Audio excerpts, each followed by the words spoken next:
രാജ്യത്ത് അനധികൃത കുടിയേറ്റക്കാരെ കണ്ടെത്തി പുറത്താക്കുന്നതിനോട് വലിയ റെയ്ഡ് ആരംഭിച്ചിരിക്കുന്നു. വിവിധ സംസ്ഥാനങ്ങളിൽ നിന്നും റെയ്ഡിൽ പിടികൂടിയവരുടെ കണക്ക് വിവരങ്ങളാണ് ഇപ്പോൾ പുറത്തു വന്നിരിക്കുന്നത്. ദില്ലി, സൗത്ത് വെസ്റ്റ് ജില്ലകളിൽ നിന്ന് 25 പേരെ പിടികൂടിയിരിക്കുന്നു. ഗുജറാത്തിൽ നിന്ന് 15, മഹാരാഷ്ട്ര 36, ഒഡീഷയിലേക്ക് പോകുമ്പോൾ അത് 3738 പേര് എന്ന ഒരു കണക്കിലേക്കാണ് എത്തുന്നത്. അതിൽ തന്നെ ഭദ്രാക്കിൽ, ഒഡീഷയിലുള്ള സ്ഥലമാണ്, ഭദ്രാക്കിൽ മാത്രം 1649 പേര്, കേന്ദ്രപാറ എന്ന് പറയുന്ന സ്ഥലത്ത് 17 പേര്, ഭുവനേശ്വറിൽ 1112 പേർ, രാജസ്ഥാനിൽ 394 പേർ.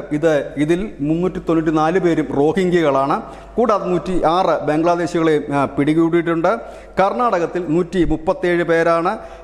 ഇതിൽ 127 പേർ പാകിസ്ഥാനികളാണ്. കേരളത്തിലേക്ക് വരുമ്പോൾ കൊച്ചിയിലാണ് ഏറ്റവും കൂടുതൽ പേർ പിടിയിലായത്. അവരെല്ലാം തന്നെ ബംഗ്ലാദേശി പൗരന്മാരായിരുന്നു. കേരളത്തിൽ ഇതുവരെ പിടികൂടിയ ടോട്ടൽ ഈ അനധികൃത കുടിയേറ്റക്കാരുടെ എണ്ണം 34ആണ്. തമിഴ്നാട് 31.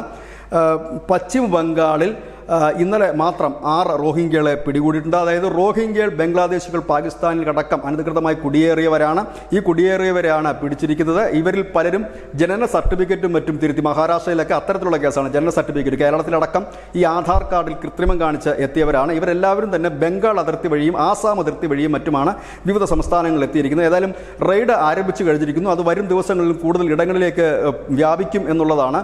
ഈ റെയ്ഡിന് മറ്റൊരു പ്രത്യേകത കൂടിയുണ്ട്. ഇവർക്ക് താവളം ഒരുക്കിയവർ കൂടി ഈ കേസിൽ പെടുന്നു എന്നുള്ളതാണ് ഇതിൻ്റെ മറ്റൊരു വശം. News desk, news India Malayalam.